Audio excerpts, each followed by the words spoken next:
To calculate regression, by Microsoft Excel, select Data menu, and Data Analysis icon, and select Regression, and click OK.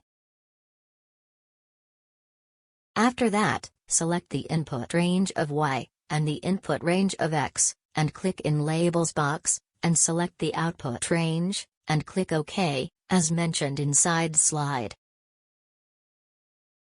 This is the output of regression analysis, as we show, the first range, mean, regression statistics, and the second range, mean, ANOVA analysis of regression, while, the third range, refer to, intercept of the studied variables, standard error, t-test, p-value, and the confidence levels around 95%.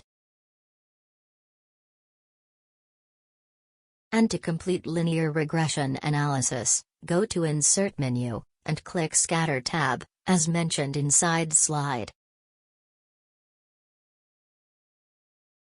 And select Scatter plot, as refer inside slide.